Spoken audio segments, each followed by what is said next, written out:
একই কালিমার দাওয়াত দেয়, বাতিলদের সঙ্গে ওঠা বসা করে, কোনো গন্ডগোল লাগে না, মামলা টামলা কিচ্ছু নাই। আমার একই কালিমার দাওয়াত দেয়, ফাঁসির মঞ্চে ঝুলতে থাকে। আছে না নয়? এক কালেমায় পোলাও করমা, আরেক কালেমায় খাবার নাই, ঠিক কিনা? ঈমান এনেছি আমরা, ঈমান আনবো আবু বকরের মতো। জোরে বলি ইনশাআল্লাহ। আবু বকরের মতো দৃঢ়চেতা হও। যাকাত যারা দেবেন, আবু বকর বলেছেন তাদের বিরুদ্ধে আমি আবু বকরের জিহাদ ঘোষণা। আবু বকরের মতো দৃঢ়চেতা হও, ওমরের মতো সাহসী হও, ওসমানের মতো ধৈর্যশীল হও, লজ্জাশীল হও, আলীর মতো লড়াকু বীর হয়ে বাতিলদের বিরুদ্ধে লড়াইয়ে ঝাঁপিয়ে পড়ো। রাজি আছেন কারা কারা? হাত উঁচু করে দেখেন মুসলমান।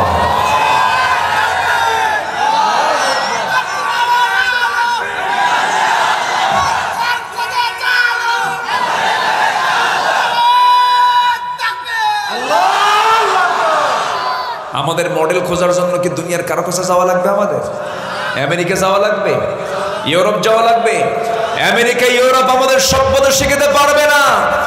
আমাদের সভ্যতা শিখিয়েছেন সাহাবায়ে কেরাম, আম্বিয়ে কেরাম।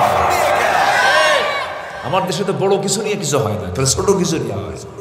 দোয়া নিয়া, তারপর বললিন জল্লিন নিয়া, আমিন আসতে বলা জোরে বলা নিয়া, নূর মাটি নিয়া, তারপরে হলো তারাবি নিয়া, বিতের নিয়া, আমিন আসতে বলা জোরে বলা নিয়া। কিন্তু সুদ আর যাকাতের কোনো কথা হয় না। বিসমিল্লাহির রাহমানির রাহিম।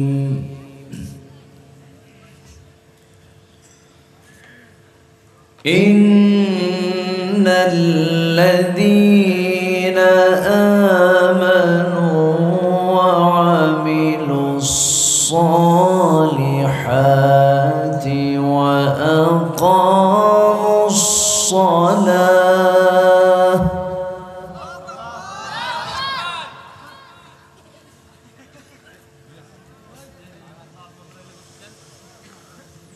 وأقاموا الصلاة وآتوا الزكاة لهم أجرهم عند ربهم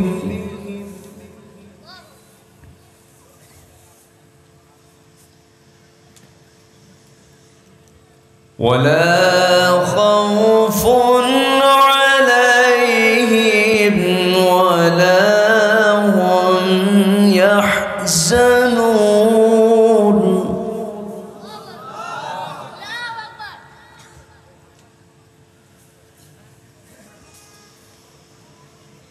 يا أيها الذين آمنوا اتقوا الله وذروا ما بقي من الربا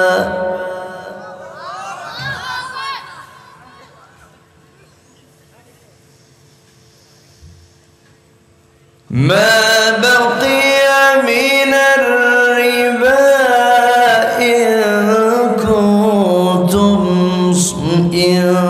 كنتم مؤمنين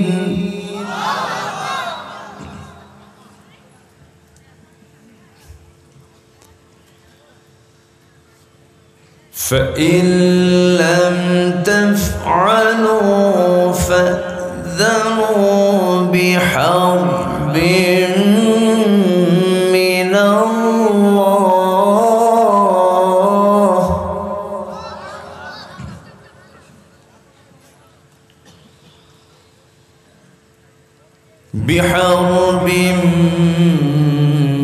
من الله ورسوله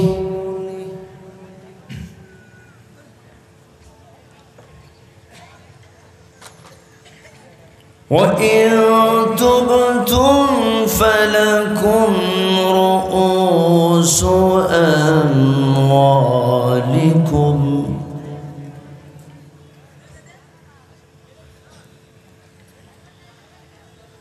لا تظلمون ولا تظلمون.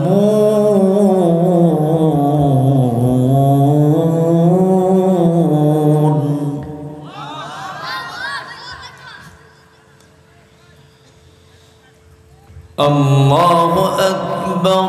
بسم الله الرحمن الرحيم.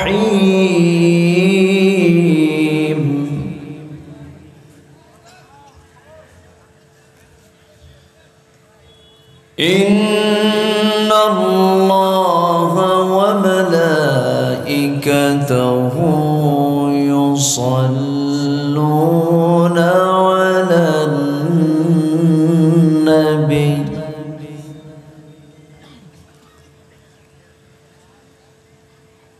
يا أيها الذين آمنوا صلوا عليه وسلموا تسليما.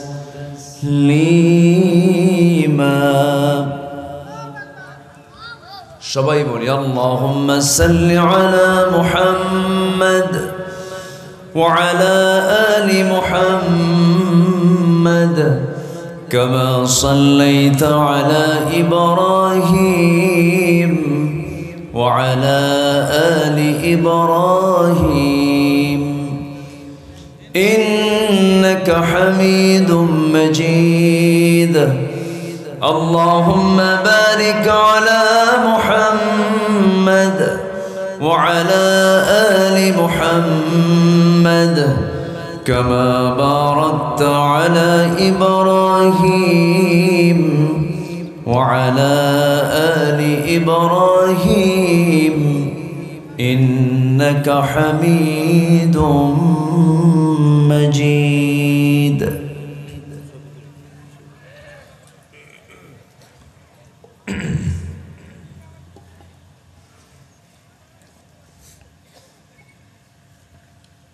সবুজ বেষ্টিত অঞ্চল, প্রাকৃতিক সৌন্দর্যের অপরূপ লীলাভূমি, রাজশাহী অঞ্চলের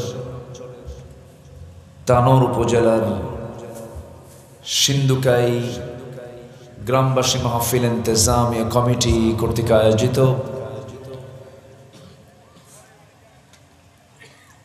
বার্ষিক তাফসীরুল কোরআন মাহফিল 2024 আজকের এই মহৎ আয়োজনের সম্মানিত সুযোগ্য সভাপতি জেনা শালিম মাদ্রাসার অনারেবল এক্স অ্যারাবিক লেকচারার মাওলানা জাইনুল আবিদিন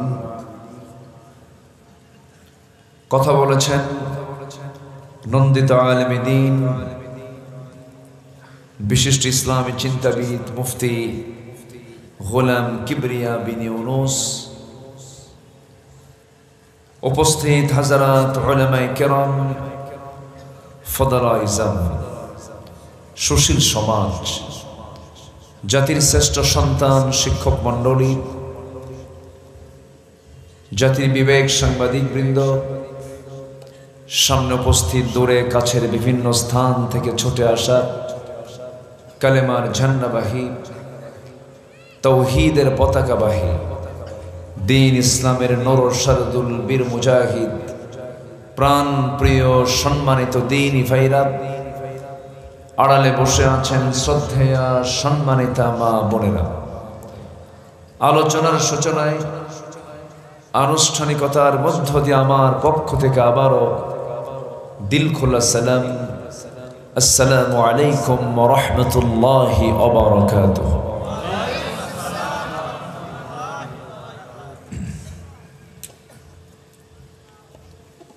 মহান রব্বুল আলামিনের অশেষ শুকরিয়া, যিনি আমাকে আপনাকে অসংখ্য লোকের মাঝ থেকে বাছাই করে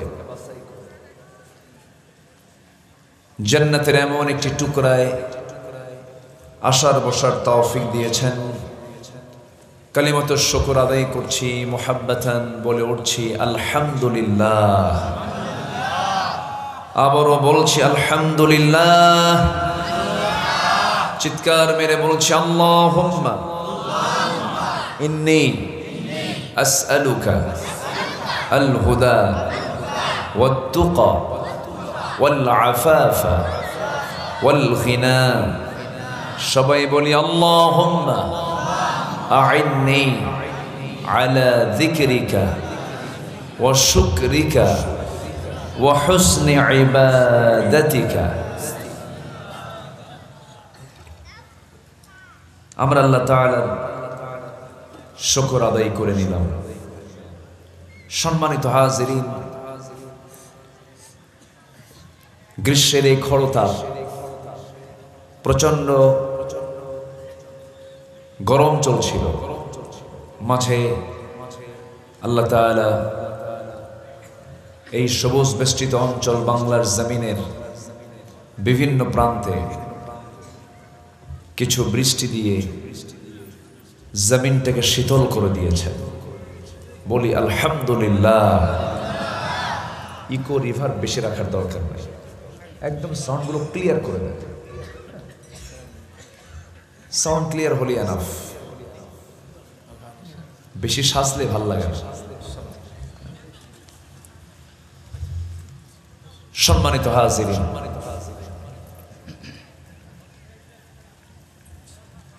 সেই ধুলাই মলিন জমিনটা একটু সিক্ত হয়েছে, বিভিন্ন জায়গায় বৃষ্টিও হয়েছে, কিন্তু আমি শুনতে পেলাম চতুর্দিকে বৃষ্টি হয়েছে, কিন্তু এখানে বৃষ্টির ছিটে ফোঁটা একটু পড়েছে, খুব বেশি হয়নি। তবে জমিনে বৃষ্টির দরকার আছে না নাই? এই তো আওয়াজ হচ্ছে, আলাদা নয়েজ আসতেছে।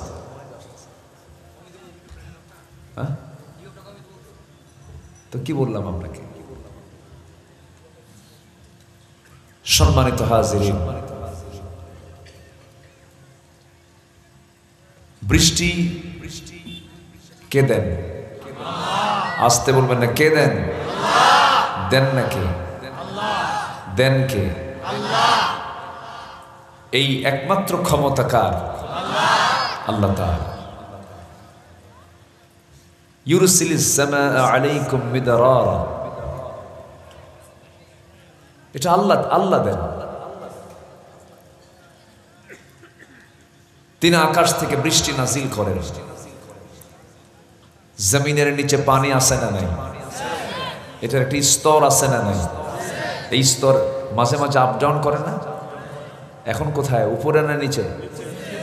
নিচে। আবার উপরে উঠান কে? না মনে হয় কোনো মন্ত্রীর দায়িত্ব আছে এটা?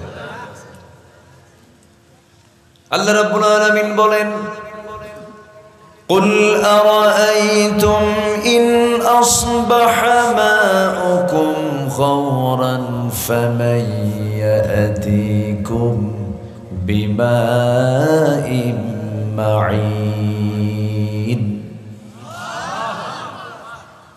হে রাসূল, আপনি কি লক্ষ্য করেন নাই?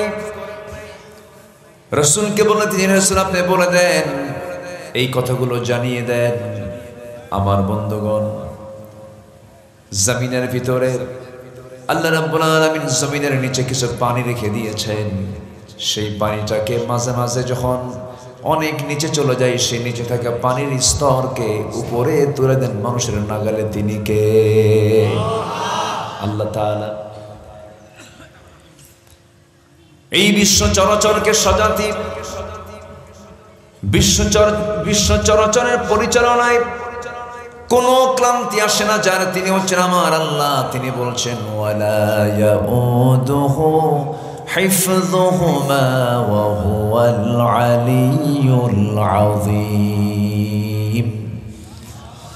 আবার আল্লাহ এক জায়গায় বলছেন, কোন কাজ করতে তিনি বান্দার জীবনে কত প্ল্যান করতে হয়, পরিকল্পনা করতে হয়, সাজাতে হয়, কিন্তু আমার আল্লাহ শুধু বলছেন ইন্নামা আমরুহু ইযা আরাদা শাইআন আইয়াকুলা লাহু কুন ফায়াকুন।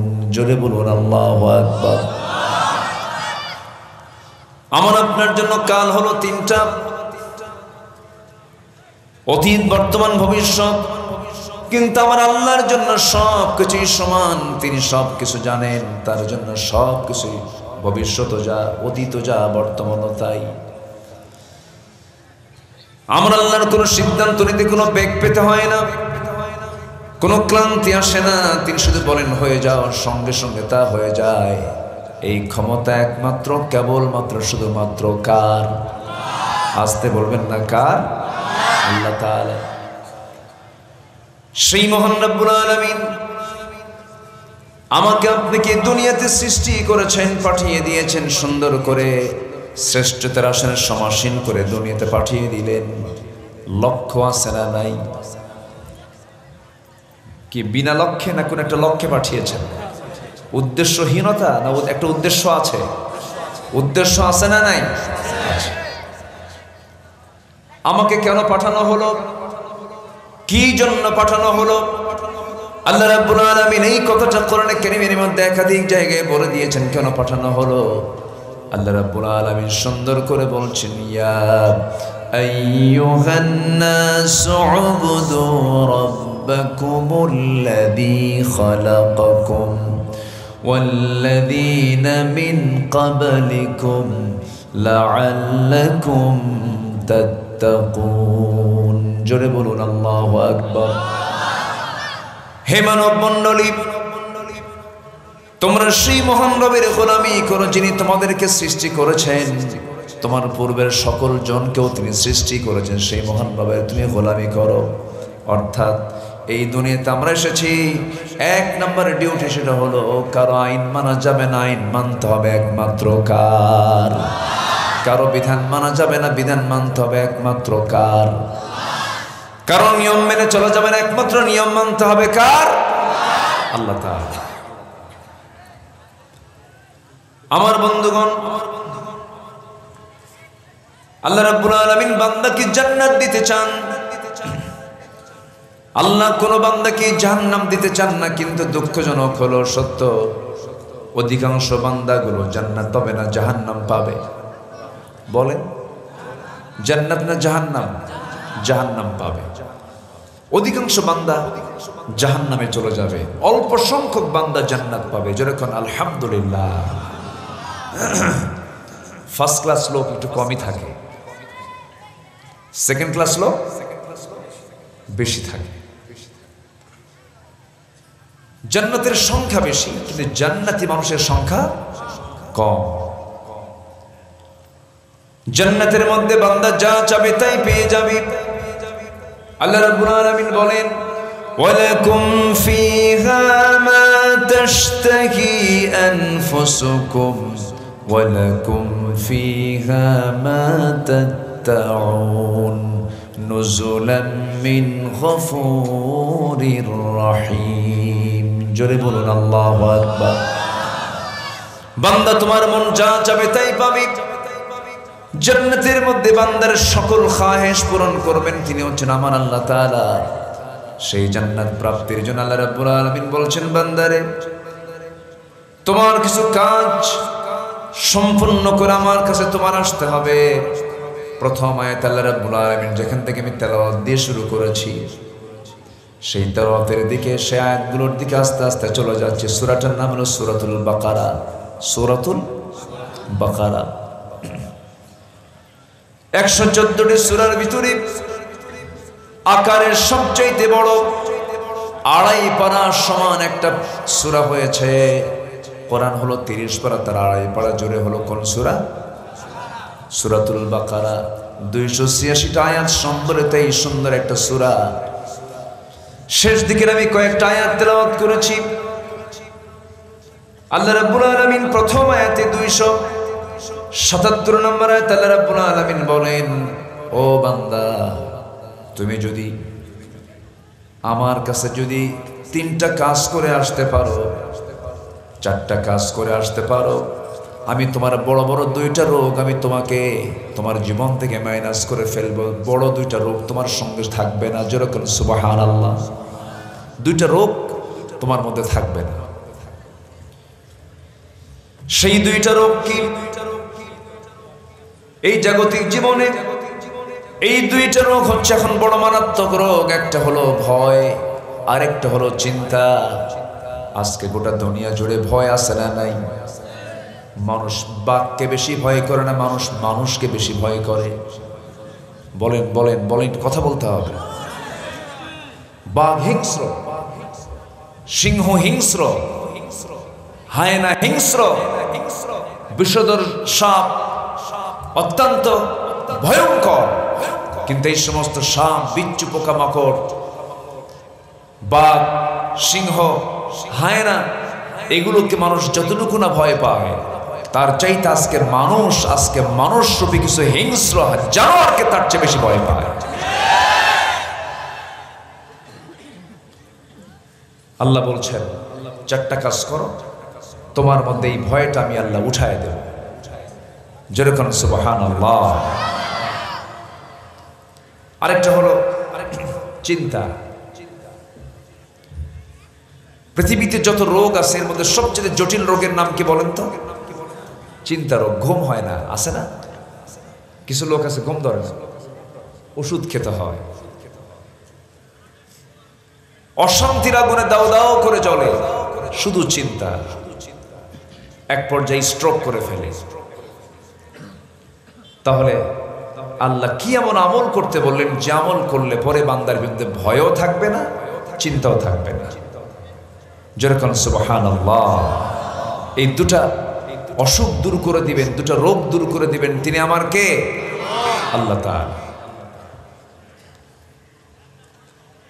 আল্লাহ রাব্বুল আলামিন সুন্দর করে বলেন, ইন্নাল্লাযীনা আমানু ওয়া আমিলুস সালিহাতি ওয়া আকামুস সালাতা ওয়া আতাউস যাকাহ লাহুম আজরুহুম ইনদা রাব্বিহিম ওয়া লা খাউফুন আলাইহিম ওয়া লা হুম ইয়াহজানুন। জোরে বলুন আল্লাহু আকবার। 4টা কাজ যে বান্দা করে আসবে, আমি তার মধ্যে কোনো ভয় রাখবো না। ভয় নামক কোনো রোগ তার মধ্যে কাজ করবে না। দুশ্চিন্তা তার মধ্যে থেকে হেরে চলে যাবে। আমি তার মধ্যে দুশ্চিন্তাও রাখবো না। এর মধ্যে 1 নাম্বার কাজ হলো ইন্না, নিশ্চয় আল্লাযীনা, যারা আমানু, যারা ঈমানটা আনবে। কি আনবে? যারা কি আনবে? এখানে যারা বসে আছে কোনো বেঈমান লোক আছে কি? হ্যাঁ, ঈমান যার নাই তাকে কি বলে? বেঈমান। এখানে তো ঈমান আনেন নাই, ঈমান আনা নাই, এমন কোন লোক কি আছে এখানে? আমার তো মনে হয় নাই। হয়তো 2-1 হিন্দু ভাই থাকতেও পারে, থাকতে পারে, কিন্তু ম্যাক্সিমাম আমরা ঈমানের দাবিটা করি। নামাজ না পড়ি, রোজা না রাখি, ওজনে কম বেশি করি, তারপরে দিনের কাজ রাতে মারি, আছে না নাই? হ্যাঁ, মাঝে মাঝে মানুষের সিল ফেরেশতা মেরে থুয়ে চলে যায়, আছে না নাই? ফেরেশতা আসে মাঝে মাঝে, মরা মানুষও খবর থেকে উঠে আসে। তো এই যে আমরা করি, এগুলো যদিও করি, ঈমান তো আছে নাকি? আমার বন্ধুগণ, আল্লাহ রাব্বুল আলামিন বলছেন, বান্দা তুমি কি মনে করো ঈমান এনেছি এতটুকু বললাম আর আমি তোমাকে ছেড়ে দেব? না না, আল্লাহ রাব্বুল আলামিন বলেন, আহাসিবান নাস আইয়ুতরাকু আইয়াকুলু আমান্না ওয়া হুম লা ইফতানুন। মানুষের কি ধারণা ঈমান এনেছি এতটুকু শব্দ বললাম আর আমি তাকে ছেড়ে দেব? না না, অবশ্যই আমি তাকে পরীক্ষা করব, পরীক্ষার মধ্যে ফেলে দেব। এখান থেকে প্রমাণ হলো সূরাতুল আনকাবুতের আয়াত প্রমাণ করে দেয় ঈমান থাকবে যার পরীক্ষা আছে, পরীক্ষা আছে তার। ঈমান নাই যার, পরীক্ষা নাই তার। তাহলে আমি 4টা কাজ যদি করে যাই দুনিয়াতে, আল্লাহ রাব্বুল আলামিন তাকে বলছেন তুমি কোনো চিন্তা করো না, চিন্তা রোগ আমি দূর করে দেব। তোমার মধ্যে থেকে কোনো ভয় রোগ থাকবে না, ভয় রোগটাও দূর করে দেব। শর্ত হলো 4টা কাজ করে আসবে। এর মধ্যে 1 নাম্বার হলো ঈমান। সেই ঈমানটা হলো পরীক্ষা ছাড়া ঈমান না, পরীক্ষিত ঈমান। কি ঈমান বলেন? পরীক্ষিত ঈমান। এটা সময় দিতে হবে আমাকে। আজকে আমাকে সবাই সময় দিচ্ছেন তো নাকি? কেন কোনো সমস্যা নাই তো? জোরে বলি ইনশাআল্লাহ। এখন তো সস্তায় কিছু জনপ্রিয় লোক আজকে সমাজে গড়ে উঠেছে। সস্তায় অনলাইনে মাঝে মাঝে বউরে দিয়েও টাকা কামাই করায়। কি নাকি কাপল ভিডিও নাকি? হ্যাঁ, কাপল ভিডিও করে।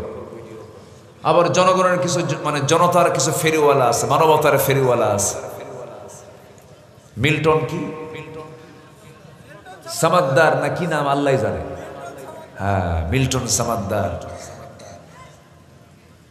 তার নাকি ফ্যান ফলোয়ার অনেক বেশি। সে নাকি বৃদ্ধাশ্রম গড়ে তুলেছিল। মাঝে মাঝে সেখান থেকে নিয়ে নাকি আবার কিডনিও বেঁচে দেয়। মানুষ কখনো ভালো হবে না কি ছাড়া? আস্তে হয়। আরো জোরে বলেন। শুধু কি ঈমান না, পরীক্ষিত ঈমান ছাড়া। ঈমান তো সবারই আছে। তাহলে মিল্টন সামাদ্দার যদি এমনটা করেই ফেলে, বৃদ্ধাশ্রম গড়ে তোলে, বৃদ্ধ মানুষকে নিয়ে আসলো, অসহায় এতিমদেরকে নিয়ে আসলো, সেবা দিল, কিন্তু কিডনি নাই। কি নাই? তাহলে এই যে অমানবিক কাজ, মানবতার ফেরিওয়ালা হয়ে যে অমানবিক কাজটা করলো, যদি এটা সত্যই হয়, এখন তো রিমান্ডে আছে মনে হয়। এই যে অপকর্মটা করলো, ঈমান থাকলে ন্যূনতম এই জঘন্য অপকর্ম কেউ কি করতে পারে? তাহলে একটা মানুষের সবচেয়ে বড় পুঁজি হলো কি আনা? আসতে বলবেন না, কি আনা? ঈমান আনলেই সে নিরাপদ। কিন্তু ঈমান তো আনলাম, কিন্তু ঈমান আনার সঙ্গে সঙ্গেই সঙ্গে আরেকটা জিনিস যুক্ত হবে, সেটা হলো পরীক্ষিত ঈমান। সামনে বহু অফার আসবে। সুন্দরী নারী তোমাকে প্রেমের প্রস্তাব দেবে, তুমি তখন ইউসুফ হয়ে যাবে।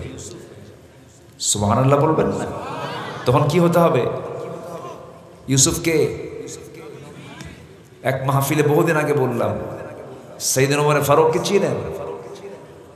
একটা ছেলের সামনে দাঁড়িয়ে বলে, হুজুর চিনি। কে? আমাদের বাড়ির দোতলায় ভাড়া থাকে।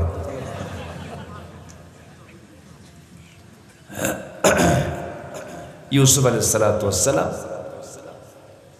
তোমার সামনে একটা সুন্দরী নারী দাঁড়িয়ে থাকবে, তুমি তাকাচ্ছ না কেন?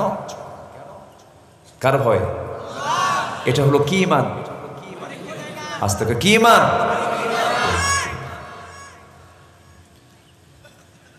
তোমার সামনে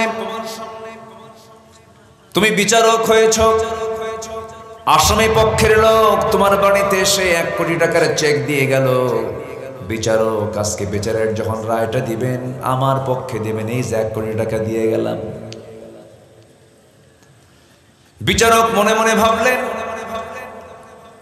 বিচারের চেয়ার আমি বসেছি, আমি যদি রায়টা তার পক্ষে দিয়ে দিই, কি আমাকে কে কি করবে? কেউ তো আমাকে কিছুই করতে পারবে না। কিন্তু তার মধ্যে যদি ন্যূনতম ঈমান থাকে, 1 কোটি কেন দুনিয়া তার হাতে দিলেও সে বিচারকে অবিচার করবে নাকি? তাহলে প্রত্যেকটা মানুষের মধ্যে আগে সবচেয়ে বড় গুণ থাকা দরকার, তার নামটা কি বলেন? পরীক্ষিত ঈমান। আমার দেশে বহু ঈমানদার আছে, নামই হলো ঈমান আলী। নাম কি? ঈমান আলী। নাম হলো রমজান আলী।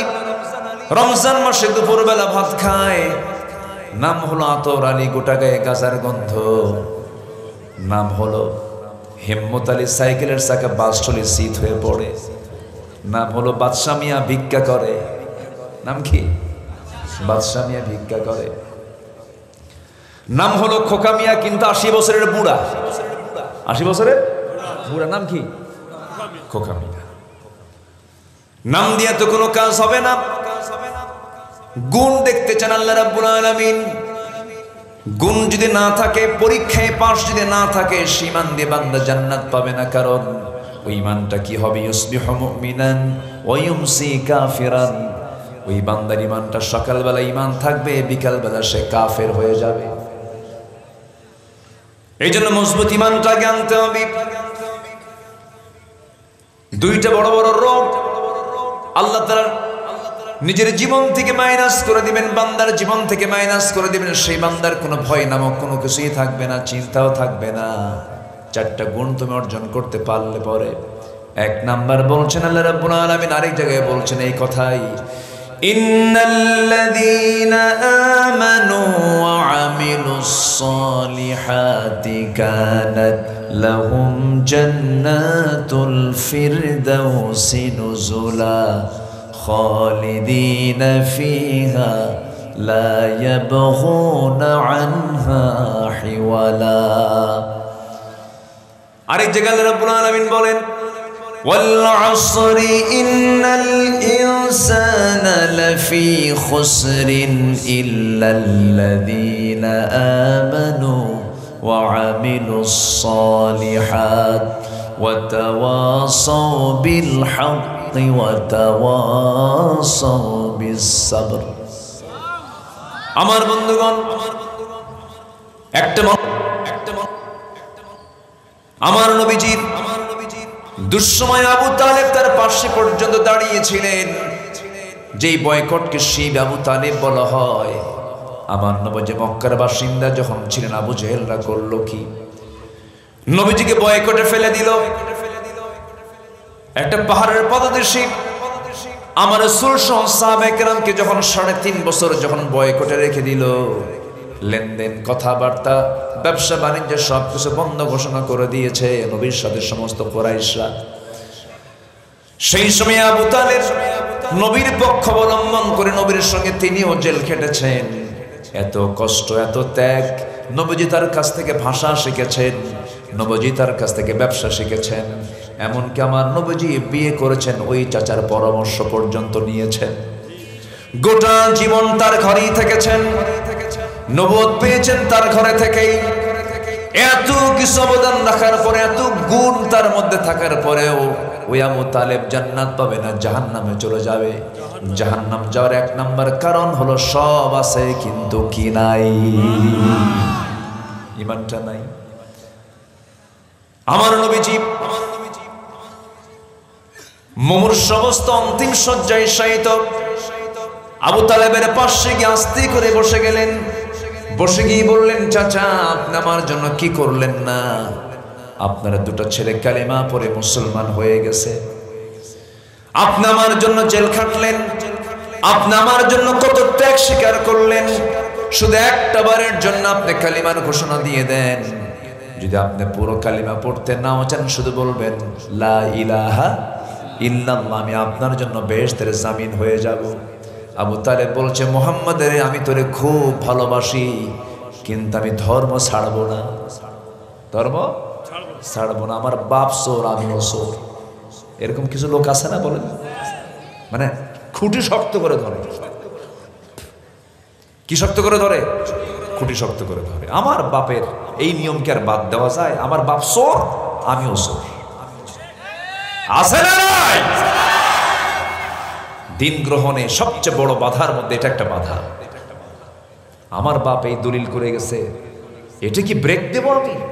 অসম্ভব ব্যাপার। সাপ নড়ে যাবে, এটা নড়বে না। আসলে এরকম কিছু লোক আছে না? আছে। এটা গোড়ামি। এটা কি? এটা কি গোড়ামি? গোড়ামি ইমানের পক্ষের কাজ না, ইমান পরিপন্থী কাজ। পরিপন্থী কাজ। হাসবুনা মা ওয়াজাদানা, তারা বলতো আমাদের জন্য যথেষ্ট, যা রেখে গেছে আমাদের আব্বা। আমাদের পূর্বপুরুষরা যা রেখে গেছে এটা আমাদের জন্য যথেষ্ট না। না, ইসলাম মানবো কি আগের মানুষকে দেখে, না কোরআন হাদিস দেখে? কোরআন হাদিসকে দেখে মানতে হবে। আমার বন্ধুগণ, অনেকে মাহফিলে এসে ইসলামের কথাগুলো শোনেন, চোখের পানি ফেলে ফেলে কাঁদেন, মসজিদে গিয়ে 5 ওয়াক্ত নামাজও পড়েন, কিন্তু নিজের জীবনের দলের নাম লিখে দিয়েছেন, সেখানে ইসলামী দল করেন না। আসতে বলবেন না, আছে না নাই? নামাজে গেলে আল্লাহর নাম নাই, মাহফিল আসলে আল্লাহ রাসূলের নাম নিয়ে চোখের পানি ফেলে ফেলে কাঁদেন, কিন্তু মসজিদ থেকে বের হয়ে, মাহফিল থেকে বের হয়ে নেতা একখান ডাক দিল, নেতার পিছনে পিছনে চলে গেল, নামাজ গেল, দিন গেল, ইসলামী দল না করে দুনিয়া থেকে মরণ হওয়া মানে মুনাফিকের মরণ হওয়া। আসতে কোন কেন? কিছু ইসলাম, কিছু অন ইসলাম, এটার নাম ইমানদার নয়। আল্লাহ রাব্বুল আলামিন ইসলামে ঢুকতে বলেছেন আংশিক না পুরোপুরি? আংশিক না পুরোপুরি? পুরোপুরি। আল্লাহ রাব্বুল আলামিন বলেন উদখুলু ফিস সিলমি কাফা ওয়া লা তাত্তাবিউ খুতুওয়াতিশ শাইতান ইন্নাহু লাকুম আদুউম মুবিন। জোরে বলুন আল্লাহু আকবার। ইসলামের ভিতরে পরিপূর্ণরূপে দাখিল হয়ে যাও। আংশিক মানবে, আংশিক মানবে না, তা হবে না, তা গ্রহণীয়, তা গ্রহণযোগ্য হবে না। আল্লাহকে মানে বহু খ্রিস্টান আছে না নাই? খ্রিস্টানরা কি আল্লাহকে মানে না? মানে তো, তারা আল্লাহকে মানে। ইহুদিরাও আল্লাহকে মানে। ওরা কখনো বলে না যে আল্লাহ নাই, অবশ্যই তারা আল্লাহকে মানে, কিন্তু খ্রিস্টানরা বলে হলো আল্লাহর বউ আছে, যেরকম নাউযুবিল্লাহ, আল্লাহর ছেলে আছে। ওরা বলে আল্লাহর ছেলেটাকে দেখেন, ওরা বলে ওয়াকালাতিন নাসারাল মাসীহ ইবনুল্লাহ, তারা বলে মাসীহ ঈসা হলো আল্লাহর ছেলে, যেরকম নাউযুবিল্লাহ। তাহলে সেই ইমানের কি দাম আছে? সেই ইমানের কি দাম আছে? আমার বন্ধুগণ, ইমানটাকে ফ্রেশ করতে হবে, ইমানটাকে তরুতাজা রাখতে হবে। ইমানকে ক্যান্সার আক্রান্ত করা যাবে না, ইমানকে রোগাক্রান্ত করা যাবে না। ইমানটাকে ফ্রেশ রাখতে বলেছেন তিনি আমার কে? আল্লাহ এক জায়গায় সুন্দর করে বলছেন, যারা পারেন ঠোঁট মিলিয়ে বলুন ওয়াল্লাযীনা আমানু ওয়া লাম ইয়ালবিসু ঈমানাহুম বিযুলমিন উলাইকা লাহুমুল আমনু ওয়া হুম মুহতাদুন। জোরে বলুন আল্লাহু আকবার।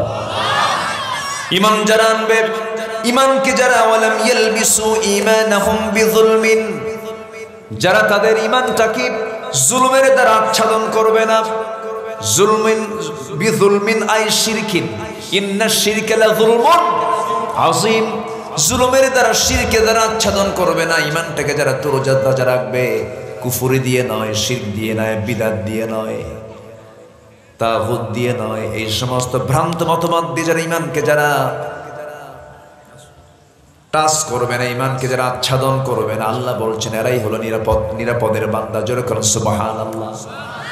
এরাই নিরাপদে থেকে যাবে। আমার বন্ধুগণ, ঈমান খুব সূক্ষ্ম একটা বিষয়ের নাম। ঈমানটাকে আমাকে আপনাকে অবশ্যই লালন করতে হবে, ঈমানটার যত্ন নিতে হবে। ঈমানটার যত্ন যদি আমি নিতে চাই, 1 নাম্বার কাজ হলো প্রত্যেক ঈমানদার বান্দার কোরআন হাদিসের জ্ঞান থাকা দরকার। আছে না নাই? আসতে বলবেন না, আছে না নাই? আচ্ছা, ন্যূনতম কিছু জ্ঞান জানতে হবে, কিছু জ্ঞান অর্জন করতে হবে। যেমন কোনটা হালাল, কোনটা হারাম, কোনটা ন্যায়, কোনটা অন্যায়, কোনটা বৈধ, কোনটা অবৈধ, এমন জাতীয় জ্ঞান অর্জন করা কি বিশেষ লোকের না সবার জন্য? বলেন কি সবার জন্য? আমি কি আলোচনা শেষ করে দেব? এই যে 2-1 জন করে উঠে যায়, অনেক রাত হয়েছে মনে হয় নাকি? একটু বসেন না। হ্যাঁ, মাহফিলে বসলে চাপচুপ বেশি হয় না? মাহফিলে বসলে চাপচুপ একটু বেশি হয়। বেশি চাপ হলো কার জানেন? মিস্টার ইবলিসের। ও খুব চাপ দেয়। কিছু কিছু মুসল্লি আছে মসজিদে ঢুকলি খালি ঘড়ির দিকে চায় থাকে। আসলে এরকম আছে না? ঘড়ি দেখবি কি মুসল্লি না ইমাম, কিন্তু কিছু মুসল্লি আছে খালি ঘড়ির দিকে তাকায় আর বলে হুজুর একটু একটু সময়ের দিকে দেখেন। এরকম আছে না নাই?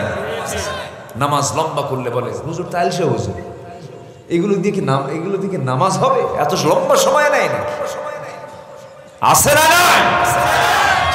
এগুলো ইমানের রোগ। এগুলো কিসের রোগ বলেন? ইমানের রোগ। নামাজে যদি মজা না পান, মাহফিলে বসে যদি তৃপ্তি না পান, তাহলে ভাবতে হবে মিস্টার ইবলিস জুত মতো কাজ করে যাচ্ছে। একটু বসি আমরা। কষ্ট পাচ্ছেন না তো আপনারা? কষ্ট পাচ্ছেন না তো? হয়তো নাকি এটা নিয়েও তো অনেক কিছু হবে। আমার দেশে তো বড় কিছু নিয়ে কিছু হয় না, তাহলে ছোট কিছু নিয়ে হয়। দোয়া নিয়া, তারপর বললিন জল্লিন নিয়া, আমি নাচতে বলা জোরে বলা নিয়া, নূর মাটি নিয়া, তারপরে হলো তারাবি নিয়া, বেতের নিয়া, আমি নাচতে বলা জোরে বলা নিয়া। কিন্তু সুদ আর যাকাতের কোনো কথা হয় না। অথচ আল্লাহ বলছেন, এখানে আল্লাহ তাআলা একটা আয়াতে বলছেন, আসবো লাইনে, যদি এই আকাম কুকাম গুলো করো তোমরা প্রস্তুত থাকো আল্লাহ রাসূলের বিরুদ্ধে যুদ্ধ করতে। এমন আয়াত এখানে আছে না নাই? আচ্ছা যাবো, লাইনে যাবো। কোন অপকর্ম করলে আল্লাহ বলছেন প্রস্তুতি নাও আল্লাহ এবং রাসূলের বিরুদ্ধে যুদ্ধ করতে।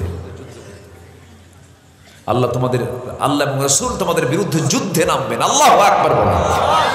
কত ভয়ঙ্কর অপরাধ, এগুলো নিয়ে কত কথা আসে না। একই কালিমার দাওয়াত দেয়, বাতিলদের সঙ্গে ওঠা বসা করে, কোনো গন্ডগোল লাগে না, মামলা টামলা কিচ্ছু নাই। আমার একই কালিমার দাওয়াত দেয়, ফাঁসির মঞ্চে ঝুলতে থাকে। আছে না নয়? এক কালেমায় পোলাও করমা, আরেক কালেমায় খাবার নাই।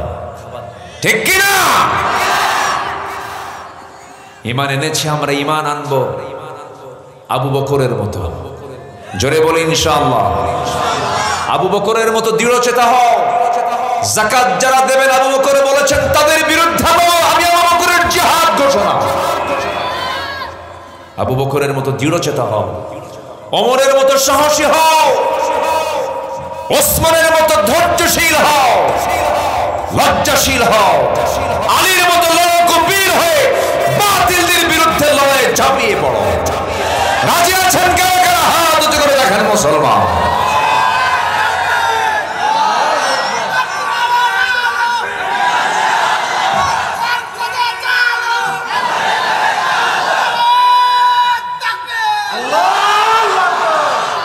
আমাদের মডেল খোঁজার জন্য কি দুনিয়ার কারো কাছে যাওয়া লাগবে? আমাদের আমেরিকা যাওয়া লাগবে, ইউরোপ যাওয়া লাগবে? আমেরিকা ইউরোপ আমাদের সভ্যতা শিখাতে পারবে না। আমাদের সভ্যতা শিখিয়েছেন সাহাবায়ে কেরাম, আম্বিয়ে কেরাম। কারো কাছ থেকে সভ্যতা আমাদের ধার করতে হবে না। লোকমানের মতো বাপ হও। কার মতো? সূরা লোকমান আছে না নাই? আছে। লোকমান তার সন্তানকে নসিহত দিয়েছেন 13টা। আমরা সন্তানদের এই নসিহতগুলো না দিয়ে বলি, বাবা খালি পায়ে ফুল একটা হাতে নিয়ে যা, ওখানে ফুল দিয়া। ঠিক কিনা? ওয়াজ করলে তো আমরা দোষী হয়ে যাই। হক কথা বলবো, শিরকের বিরুদ্ধে কথা বলবো। কল্লা দেব, আল্লাহ দেব না। সম্মানিত ভাইয়েরা, কার মতো বাপ হও? বলেন কার মতো? লোকমান কি কোনো নবী ছিলেন? দেখ, সাহাবীও না। উনি কি কোনো কি বলে সুন্দর চেহারার মানুষ ছিলেন? ওইরকম কালো মানুষ এখানে একজনও নাই। শুধু কালোই না, খাটো। শুধু খাটোই না, দাঁতগুলো এলোমেলো। শুধু দাঁতগুলো এলোমেলো না, চুলগুলো খাড়া খাড়া, চামড়াগুলো খসখসা, পায়ের গোড়ালি ছিল ফাটা, দেখতে শুনতে বাহ্যিকভাবে তেমন সুন্দর কেউ ছিলেন না তিনি, সমাজে তার তেমন কোনো পরিচিতিও ছিল না। আল্লাহ তাআলা তাকে নবুয়ত না দিলেও দিয়েছিলেন হিকমাহ। সুবহানাল্লাহ বলবেন না? ওয়ালাকাদ আতাইনা লুকমানাল হিকমাহ। আল্লাহু আকবার বলেন।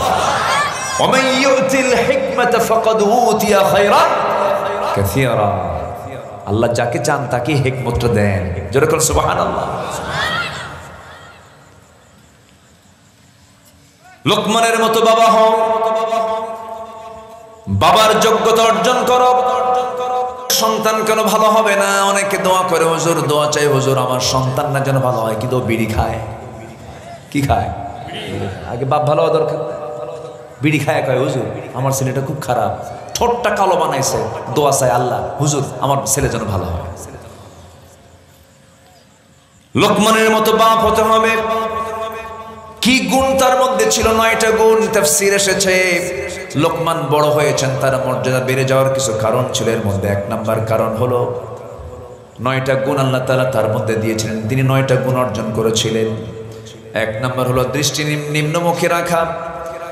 নাম্বার 2 হলো মুখ বন্ধ রাখা। বেশি কথা তিনি বলতেন না, কথা বলতেন কম, আমল করতেন বেশি। কিন্তু আমার দেশের লোকগুলো কথা কম কয় না, আমল বেশি করে।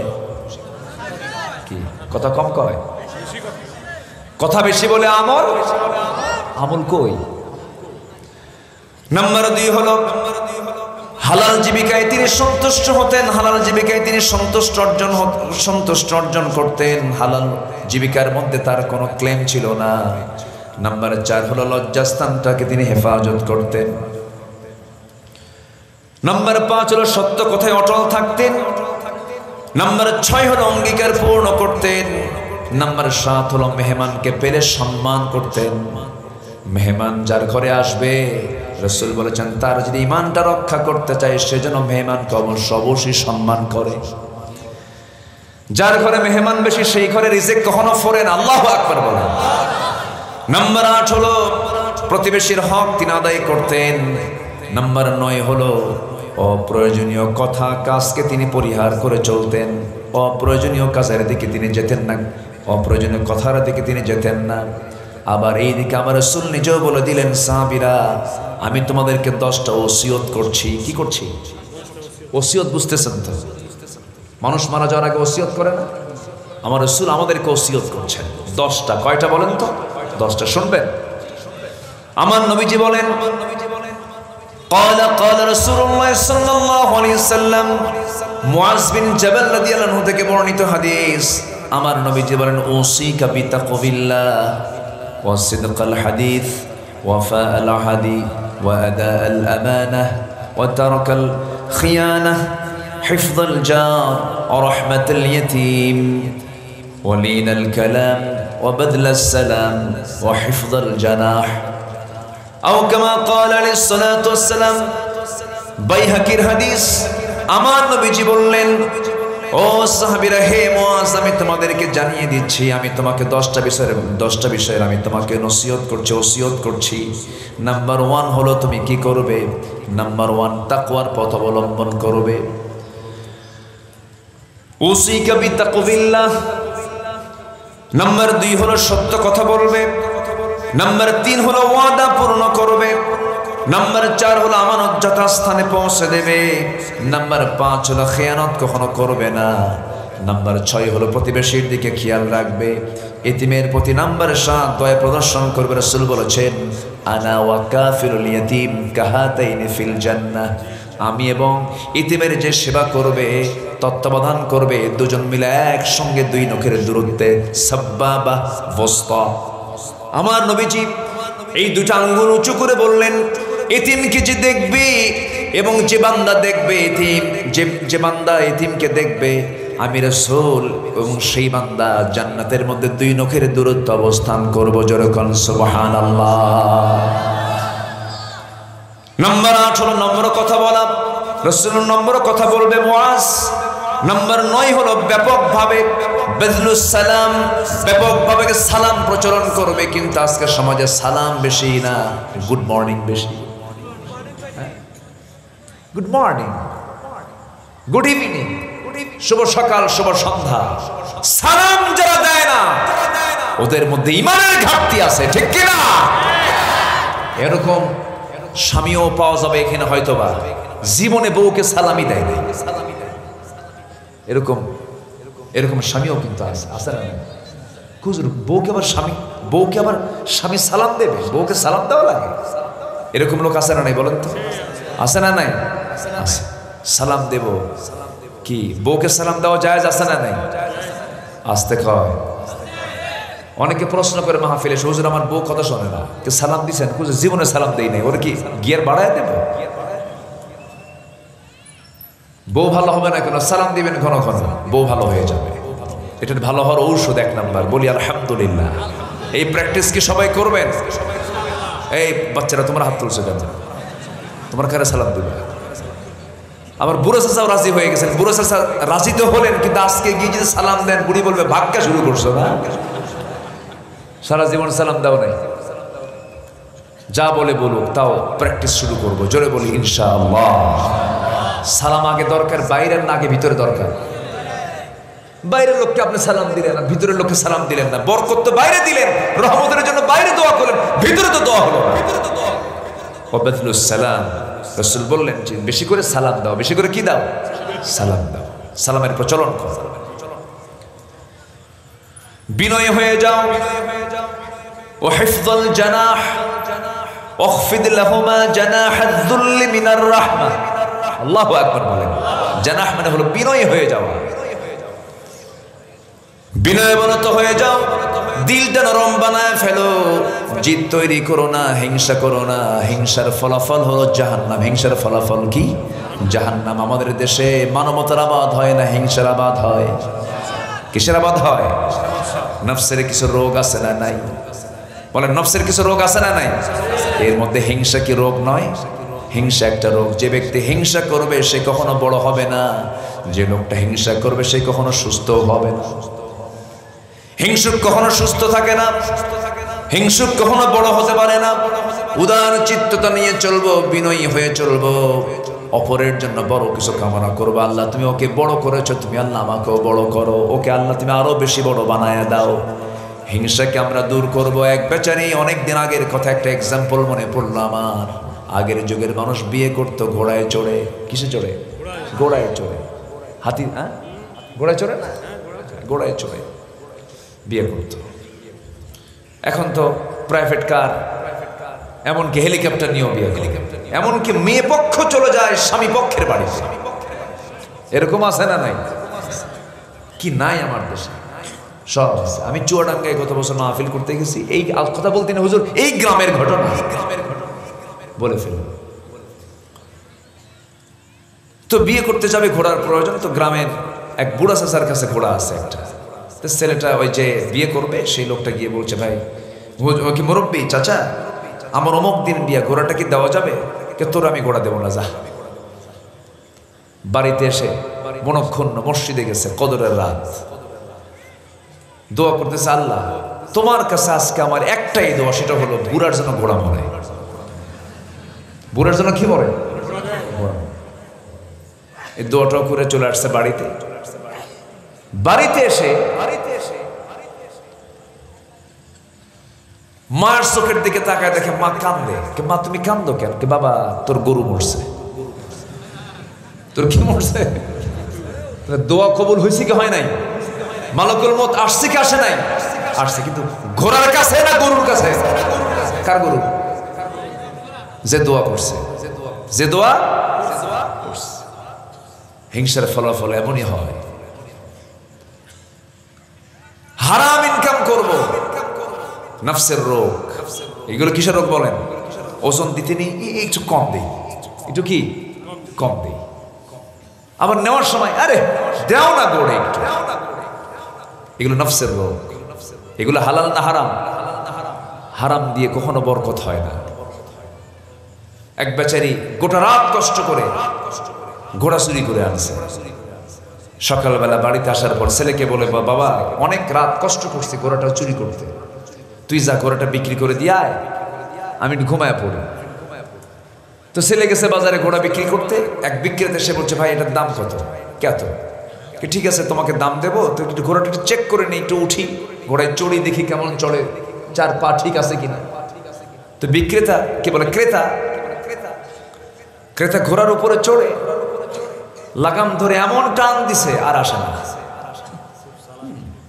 সন্ধ্যা হয়ে যায় আর ফেরে না, ওই যে গেছে আর ফেরত নাই। এখন ব্যর্থতা নিয়ে চোরের ছেলে এখন বাড়িতে আসতেছে শূন্য হাতে, টাকাও নেই ঘোড়াও নেই। বাপ এখন সামনের দিকে তাকায় বলে, বাজান ঘোড়ার দামটা কত পাইলি? কে বাবা, যে দামে কেনা সেই দামেই বেচা। কি যে দামে কেনা সে দামেই বেচা। হারামের কোনো আরাম, হারামের কোনো বরকত নাই। বিদেশে টাকা পাচার করবেন, বিদেশে টাকা পাচার করেও লাভ হচ্ছে না, ঠিক কিনা? হারাম হবে না। যারা হারাম পন্থা অবলম্বন করছেন, জনগণের হক যারা মেরে খাচ্ছেন, জনগণের সম্পদ যারা লুণ্ঠন করছেন, অবশ্যই সব একদিন জনগণের হাতে আবার ফেরত আসবে, আসবে, আসবে। জোরে বলি ইনশাআল্লাহ। হারাম কখনো টিকে থাকতে পারে? হারাম কখনো টিকে থাকতে পারে? তাহলে কার মতো বাপ হব আমরা? বলেন কার মতো বাবা হব? আমার রাসূল যে 10টা ওসিয়ত করলেন, সে ওসিয়তের সঙ্গে লোকমানের গুণের মিল আছে না নাই? আচ্ছা, লোকমানের মতো বাবা হব আমরা, তাহলে সব সন্তানগুলো ভালো হয়ে যাবে। লোকমান ওয়াজ করেছেন বাইরে না ঘরে? বলেন, লোকমান ওয়াজ করেছেন বাইরে না ঘরে? আর আমরা ওয়াজ করি কোথায়? এই যে বাইরে আসছে। কিন্তু ওয়াজ করার মূল নিয়মটা হলো ঘরের মধ্যে ওয়াজ। আমার নবী জাগে ওয়াজ শুরু করেছেন, দাওয়াত দিয়েছেন বাইরে না ঘরে। কু আনফুসাকুম ওয়া আহলিকুম নারা, নিজে বাঁচো, তোমার পরিবারকে জাহান্নাম থেকে বাঁচাও। মেয়ের গায়ে বোরকা তুলে দাও, স্ত্রীর গায়ে চাদর তুলে দাও। স্ত্রীকে বলে ফেলো লিপস্টিক লাগানো যাবে না, কপালে টিপ দেওয়া যাবে না। আমার স্ত্রী তোমার সৌন্দর্য আমার সামনে দেখাবে, কিন্তু রিক্সাওয়ালার সামনে সৌন্দর্য দেখানো যাবে যাবে না। ভ্যানওয়ালা রিক্সাওয়ালাকে দেখায় এমন মহিলা বাংলার জমিনে নাই। আসতে বলে আছে না নাই? রিক্সাওয়ালা ভ্যানওয়ালা আরাম মতো দেখে, এরপরে যখন বলা হয় রিক্সাওয়ালাকে দেখলা কেমন? দেখলাম তো ভালোই, কিন্তু লাভ তো নাই। অন্যের বউ দেখে আপনার লাভ কি? শুধু লস হবে, লস লস। আমার বন্ধুগণ, সবার বাড়িতে মা বোন আছে। আজকের মাহফিল অনেক মা বোন এসেছেন। আমার মা বোনদের কাছে আমি করজোড়ে মিনতি জানাই, আপনার জন্য জান্নাতটা খুব কাছাকাছি, খুব কাছাকাছি। একটা পুরুষকে জান্নাত পেতে যে কষ্ট করতে হয়, একজন নারীকে সেই কষ্ট করতে হবে না। কিন্তু জান্নাত মেয়েরা কম পাবে। এর মধ্যে যতগুলো কারণ আছে, এর মধ্যে 1 নম্বর কারণ হলো মেয়েদের সবকিছু ঠিক আছে, কিন্তু মেয়েদের গায়ে কাপড় চোপড় নাই। মেয়েরা গায়ে কাপড় দেয় না, অ্যালার্জি হয়। কি হয়? কি হয়? অ্যালার্জি। বোরকা পরলে অ্যালার্জি বাড়ে। কি বাড়ে? অ্যালার্জি বাড়ে। আর যদি একটা বারের মতো যদি কোনো মেয়ের কানে যদি শুনিয়ে দেওয়া হয় আপনাকে দেখতে খুব সুন্দর দেখাচ্ছে, এই কথা বলা মাত্র একটা পরহেজগারিনী মহিলা বলে ফেলবে, আমার দিকে তাকাবি না কিন্তু, ঠিক কিনা? অকুলনা কাওলা মারুফা, কুলনা কাওলা মারুফা। মেয়েরা বলবে ন্যায় সঙ্গত কথা, স্ট্রেট কথা। পর পুরুষ যখন কোনো প্রশ্ন করবে, এক কথায় উত্তর দিয়ে দেবে, যেন সেকেন্ড কোনো কথা না বলতে পারে। মেয়েরা এমন করে কথা বলবে, এমন হুকুমটা দিয়েছেন আরশের মালিক আল্লাহ তাআলা। মেয়েরা এমন ভাবে কথা বলবে, রাসূল এমন বলে দিয়েছেন, মুখের মধ্যে নখ ঢুকায় দিবা। নখ ঢুকায় দিয়া কথার সৌন্দর্য নষ্ট করে পর পুরুষের সঙ্গে কথা বলবে। কিন্তু আজকে রিসেপশনে চাকরি হয় পুরুষ মানুষের না মহিলা মানুষের? মহিলা মানুষের চাকরি হয়, কিন্তু অসুন্দর না সুন্দর? সুন্দরী দেখে সুন্দর করে কথা বলতে পারে, মাঝে মাঝে ইংলিশও কয়। সুন্দরী মেয়ে রিসেপশনে বসে থাকে, ক্লায়েন্ট যখন চলে আসে, কাস্টমার যখন চলে আসে, আস্তে করে উঠে দাঁড়ালো, ঠোঁটটা সুন্দর করে ডিজাইন করে নিয়েছে, কপালটা সুন্দর করে ডিজাইন করে নিয়েছে, চুলটা ছেড়ে দিয়েছে, স্কিন টাইট পাজামা পড়েছে, টাইট ওলা কাপড় চোপড় পরেছে, বোরকা নাই, কিচ্ছু নাই। 32 দাঁত বের করে মুস্কি একখান হাসি দিয়ে বলে আসসালামু আলাইকুম। আসেন, এরকম আসে না?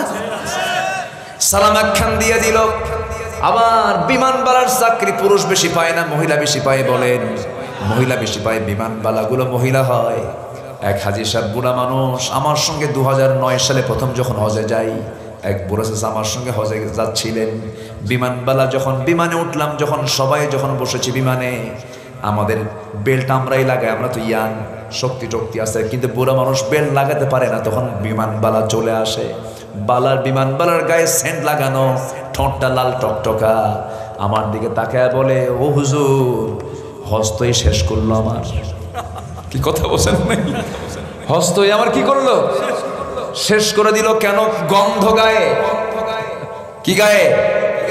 গন্ধ গায়ে, লাল লিপস্টিক লাগে, আমার দিকে তাকাছে। হজের কি কাজ এগুলো নাকি? বললাম মুরব্বী, উপায় নাই, গোটা ওয়ার্ল্ডে বিমানে আপনি চড়বেন, যেখানেই যান না কেন আপনাকে এই বিমানবালার সম্মুখীন হতেই হবে। এখানে ইমানের শেখ ইউসুফ হন। কথা বোঝেন নাই? সামনে তাকায় আছে, তাকাবো না, নজর আমার চলে যাচ্ছে, নজর দেব না। আল্লাহ তাআলা মুজাহিদের সব তার আমলনামায় দিয়ে দিবেন।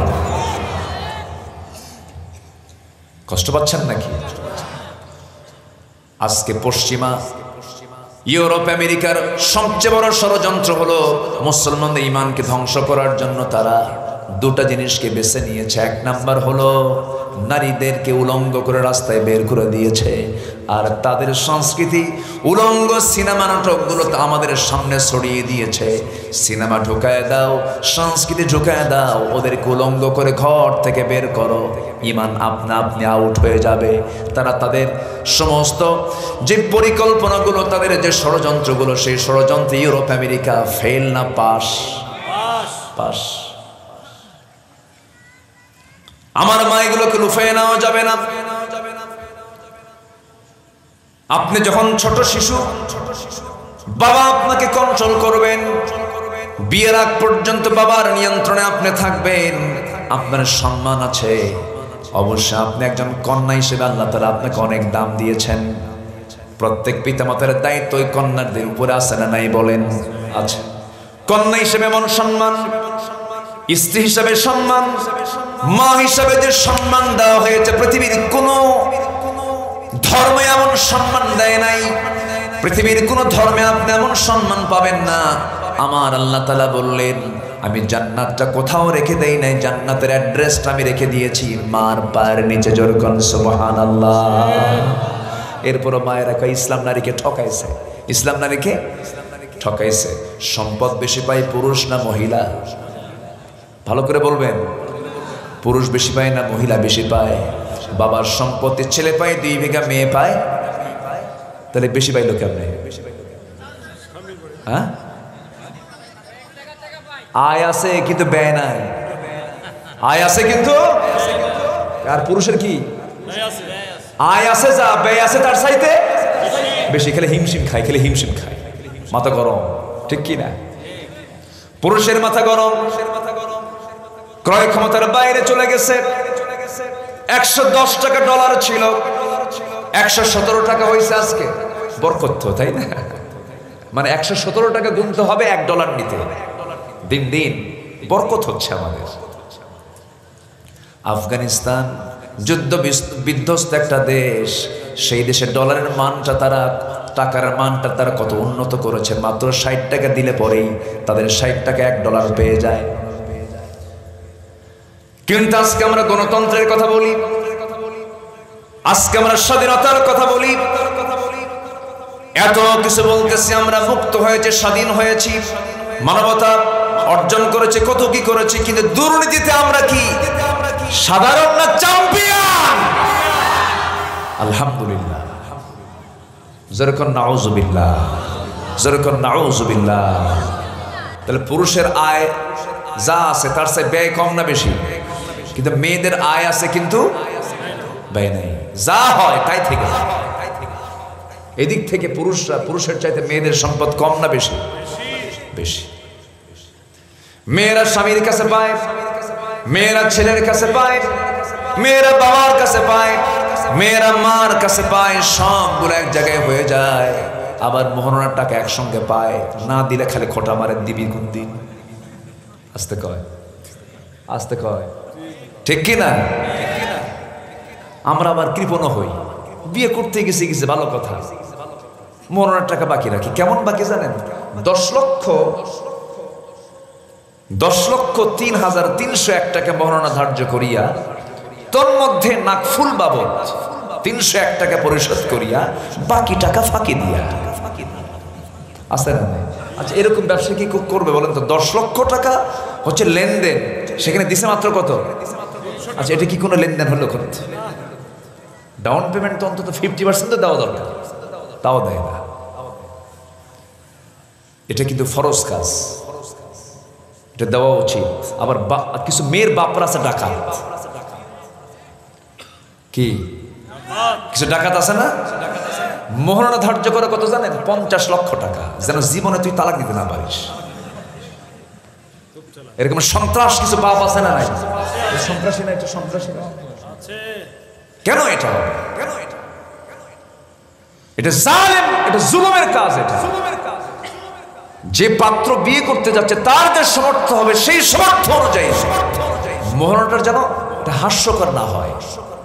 এটা একটা মোহরানা, এটা এমন একটা পরিমাণ হওয়া উচিত যেন এটা কি হয়, এটা সম্মানজনক, যেন একটা মানে পরিমাণ নির্ধারণ করা হয়, এটা যেন হাস্যকর না হয়। এই 2 টাকা দিয়ে না, তা না, সম্মানজনক একটা ব্যালেন্স রেখে এমন একটা মোহরানা ধার্য করা উচিত।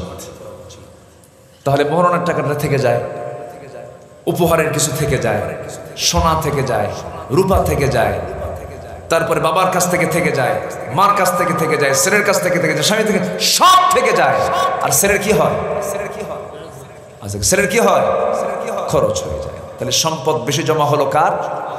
মেয়ের। এরপরে মেয়েরা কয় আমাদের ঠকাইছে। কেন ঠকাইছে? যে বলে ভাই পাই 2 বিঘা, আমরা পাই 1 বিঘা। কিন্তু আমার মায়ের ওটা চিন্তা করে না। যে মেয়েটার বিয়ে হলো, স্বামীর ঘরে গেল, হঠাৎ করে স্বামীটা মারা গেছে, হয় না এরকম? অথবা স্বামীটা তালাক দিয়ে ফেলেছে, ওই মহিলা ফিরে আসবে কার বাড়িতে বলেন? কিন্তু বাবা বেঁচে নাই, কার বাড়িতে? ভাইয়ের বাড়িতে। ভাইকে তখন দেখতে হবে। কিন্তু ভাইও পেয়েছে 2 বিঘা, বোনও পেয়েছে 2 বিঘা। এটা যদি হয়ে যেত তখন ওই ভাইটা বলতো তুই 2 বিঘা নিয়েছিস, আমিও 2 বিঘা পাইছি, সমান সমান, আমি তোরে দেখবো না। কি ঠিক আছে না? আমি তোরে দেখবো না। ইসলাম আল্লাহ তাআলা কি সুন্দর করে সাজিয়েছেন। ইসলামটা কার? আল্লাহ জানেন, আল্লাহ বোঝেন কোন আইন কোন বান্দার জন্য কি কল্যাণ বয়ে আনবে, আল্লাহ তো ভালো করে জানেন। এই জন্য আল্লাহ রাব্বুল আলামিন নারীকে 2 বিঘা না দিয়ে 1 বিঘা দিয়েছেন, পুরুষকে দিয়েছেন 2 বিঘা। এই হুকুমগুলো করে দিয়েছেন, এই বিধানগুলো করে দিয়েছেন কে? আল্লাহ তাআলা। না, সমস্যা নাই, ইনশাআল্লাহ। লোকজন যাবে না তো? আসেন না আপনারা? আসেন না? একটা লোক উঠবে তো আপনার পাশে থেকে ধরে ফেলবেন আর বলবেন হুজুর চলে যাচ্ছে, একটু বসেন। কত সময় তো আমরা ব্যয় করি। একদম শেষ ফিনিশিং আমরা যাবো ইনশাআল্লাহ। আগামীকালকে মাহফিল আছে তো। আমার বন্ধু বল আসাদ ভাই আসবেন, খুব সুন্দর তেলাওয়াত করেন, খুব মার্জিত মানুষ, খুব অমায়িক মানুষ, আলহামদুলিল্লাহ। আচ্ছা, তাহলে আমরা কার মতো বাপ হবো বলেন তো? বিড়ি খাওয়া বাপ হবো? গাঁজা খাওয়া বাপ হবো? বেনামাজি বাপ হবো? আমরা হবো কার মতো বাপ? লোকমানের মতো বাপ। পৃথিবীতে 3 জন ব্যক্তি ছিলেন কালো, কিন্তু আল্লাহ তার খুব পছন্দের বান্দা ছিলেন। যেরকম সুবহানাল্লাহ। এর মধ্যে একজনের নাম বলে ফেলেছে কে? আরেকজন আছে, বুঝতে জানেন? বেলাল। আল্লাহু আকবার বলেন। ওয়াজকের করা লাগে, ওয়াজ তো সবাই জানে। জি আমার বন্ধুগণ, সেই লোকমান ওয়াজ করেছেন, সন্তানকে 13টা নসিহত দিয়েছেন। আল্লাহ বললেন লোকমান, আমি তোর ওয়াজ আমি নিজেও পছন্দ করলাম। কার ওয়াজ পছন্দ করেন আল্লাহ? কার ওয়াজ বলেন? ইয়া বুনাইয়া, কি আয়াতটা হলো ওয়াইদ ক্বালা লুকমান লিবনিহি ওয়া হুয়া ইয়াইযুহু ইয়া বুনাইয়া লা তুশরিক বিল্লাহ ইন্নাশ শিরকা লাযুলমুন আযীম। ওয়া হুয়া ইয়াইযুহু, মানে তিনি তার সন্তানকে ওয়াজ করছেন। আল্লাহ বলছেন লোকমান তোর ওয়াজটা আমি আল্লাহ কোরআনে তুলে দিলাম। আমি আব্দুল্লাহ আমিন এই যে ওয়াজ করে যাচ্ছি, আমি হয়তো 20 বছর 30 বছর 50 বছর 100 বছর পর এই নামটা আর থাকবে না, মানুষ ভুলে যাবে। ইতিহাস থেকে হয়তো বা আমার নামটা অনেক সময় থাকবেই না, কিন্তু লোকমান কি ওয়াজ করেছেন আল্লাহ রাব্বুল আলামিন থেকে কোরআনে তার নামটা অমর করে দিয়েছে। কি ওয়াজটা তিনি করলেন? 13টা নসিহত তিনি দিয়েছেন সন্তানকে, খুব দামি দামি কথা। সন্তানরাও শোনো, তোমরা যারা বাপ আছেন তারাও শোনেন, এগুলো দরকার আছে না নাই? 1 নাম্বার নসিহত করছেন, 1 নাম্বার উপদেশ দিচ্ছেন, ওয়াজ করছেন, ইয়া বুনাইয়া লা তুশরিক বিল্লাহ। 1 নাম্বার ওয়াজ করলেন নামাজের নয়, 1 নাম্বার ওয়াজ করলেন শিরিক করো না, কারণ শিরিক করবেন নামাজ পড়লে কোনো লাভ হবে না, শিরিক করো না। নাম্বার 2 হলো পিতামাতার সেবা করো, পিতামাতার সঙ্গে সুন্দর আচরণ করো। এই পৃথিবীতে প্রত্যেক পিতামাতার সম্মান যদি টিকে থাকতো, সমাজের ভারসাম্য থেকে যেত। কিন্তু আজকে সমাজের ভারসাম্য নষ্ট হয়ে গেছে, তার বড় প্রমাণ হলো সমাজে আজকে বাপ মাগুলো ম্যাক্সিমাম অবহেলিত। যে সমাজের বাপ মা অবহেলিত হবে, সেই সমাজের ভারসাম্য নষ্ট হয়ে যাবে, সেই সমাজ ব্যবস্থা ভেঙে পড়ে যাবে। কে বলেছে বাড়িধারা, জুয়েচেস, ওই যে কি বলে গুলশান বনানী, ওই সমস্ত বড় বড় অভিজাত এলাকায় কে বলেছে সুখী মানুষ বসবাস করে? কে বলেছে? কে বলেছে? আমি আজকে প্রায় 20-25 বছর যাবৎ ঢাকার মসজিদে জুমার নামাজ পড়ে, অনেক মুসল্লির সঙ্গে ব্যক্তিগত সম্পর্ক আছে, অনেক মুরব্বী আছেন, মুরব্বী আমার মুসল্লি কিছু আছেন। এক মুসল্লি মুরব্বী এসে আমার চোখের সামনে এসে হাওমাও করে কান্দার বলে, হুজুর সন্তানগুলোকে কেন বড় ডাক্তার বানালাম, কেন বড় ইঞ্জিনিয়ার বানালাম? যদি কোরআনওয়ালা বানাতাম জীবনটা আমার ধন্য হয়ে যেত। হুজুর ডাক্তার বানিয়েছি, ইঞ্জিনিয়ার বানিয়েছি, মাসে মাসে হাজার হাজার টাকা আমাকে পাঠায় দেয়, কিন্তু বুড়া মানুষ, আমার তো এখন টাকার প্রয়োজন না, আমার এখন খেদমতের প্রয়োজন। সন্তানগুলো খেদমতের টাইম পায় না, বউ বাচ্চাকে নিয়ে অন্য জায়গায় থাকে, আমরা বুড়া বুড়ি এক জায়গায় থাকি। কিন্তু আল্লাহ বলছেন বুড়া বয়সে টাকা দাও না, খেদমত করো। আজ থেকে কি করো? কি করো? কি করো? খেদমত করো। কাজের মানুষকে দিয়ে করো না। তোমার মা যেমন তোমার খেদমত করেছেন, তোমার বাবা যেমন তোমার খেদমত করেছেন, সেবা শুশ্রূষা দিয়েছেন, একটু জ্বর হয়েছে, টেনশনে বাপ মরে যায়, মা মরে যায়, সারা রাত ঘুম পারে না। আমার মা একদিন বলছে, বাজান রে তোর ছোট্টবেলা একদিন জ্বর হলো, ঘুমটা নাই, মনে হয় তোর খিচুনি উঠলো বাজান, তোর অসুখটা কমে না, জ্বরটা কমে না, এই রাত্রে আমি কোথায় চলে যাব? ও বাজান তোর জন্য আমি সেজদায় পড়ে কাঁদলাম, সেজদায় পড়ে কেঁদে আল্লাহর কাছে বললাম, আল্লাহর ফয়সালের বাজান, আল্লাহ তোর জ্বরটা কমায় দিলেন। এই যে মায়েরা দোয়াগুলো করেন, মারা যে এত সন্তানকে মহব্বত করেন। আমার মা বুড়া হয়ে গেছেন, গত বছরের কথা। মাহফিল শেষ করলাম এক জায়গায়, মাহফিল শেষ করে রাত 2টার দিকে মাকে ফোন দিলাম। একটা বার ফোন দিয়েছি, মা চট করে ফোনটা ধরে ফেলেছেন। বললাম, মা আজকে আসতেছি, তোমাকে দেখবো আমি, আয়। কি খাবি বাজান? আমার পছন্দের খাবার মার জানা আছে মা, আমার যে পছন্দের খাবারটা তুমি সেটা প্রস্তুত করবে মা। খাবারটা প্রস্তুত করলেন, সুন্দর করে রান্না বান্না করলেন। হঠাৎ করে ফোন দিয়েছি, কোনো বিরক্তি নাই, বুড়া মানুষ। দরজায় গিয়ে নক করলাম, বিদ্যুৎ গতি ফেল, দরজা খুলে বলে, বাজান তুই যখন ফোন দিয়েছিস সেই সময় থেকে আমার কোনো ঘুম নাই। এই বুড়া বয়স মা যদি সন্তানকে এতটুকু মহব্বত করেন, এই মহব্বতটা আপনি বইয়ের কাছে পাবেন না, আপনি অন্য কোনো ব্যক্তির কাছে পাবেন না। মা তার সন্তানকে যে ভালোবাসেন, সেই ভালোবাসার মধ্যে কোনো খাত নাই। এই ভালোবাসা হলো ন্যাচারাল ভালোবাসা। আপনি হাজার দোষ করবেন, মা কারো কাছে বলবে না। যদি কেউ বলে, আমি শুনলাম আপনার ছেলে নাকি কেমন করে, না আমার ছেলে খুব ভালো, গাঁজা খেলে কয় না, গাঁজা খায় না। এই পৃথিবীতে একজন মানুষ সন্তানের দোষ, একজন মানুষ আরেকজন মানুষের দোষকে গোপন করে, তারা হচ্ছে মা তার সন্তানের দোষকে গোপন করে। আল্লাহু আকবার। সন্তানকে নসিহত দিচ্ছে, বাবা শিরিক করবি না, শিরিক করলে পরে কার হক নষ্ট হয়? পিতামাতার সঙ্গে খারাপ আচরণ করবি না, পিতামাতার সঙ্গে খারাপ আচরণ করলে বাপ মার হক নষ্ট হয়, হক নষ্ট করিস না। কি সুন্দর ওয়াজ। নাম্বার 3 হচ্ছে, ওই বাপ মা যদি ইসলাম বিরোধী কোনো কথা বলে, সেই সময় তোমরা তার আনুগত্য করতে পারবে না, তবে সুন্দর আচরণ করবা। নাম্বার 5 হলো সন্তানকে আল্লাহর বরত্ব প্রকাশের ওয়াজ করবা। সন্তানকে আল্লাহর বরত্ব প্রকাশের জন্য তিনি বললেন, ও আমার সন্তানরা, আমার আল্লাহ কিন্তু অনেক বড়, তিনি এমন বড়, যদি জমিনের কোথাও লুকানো থাকে সামান্য একটা কি বলে যেটা চোখে দেখা যায় না, এমন জাতীয় জিনিস কোথাও যদি লুকানো থাকে তাও আল্লাহ তাআলা দেখতে পান।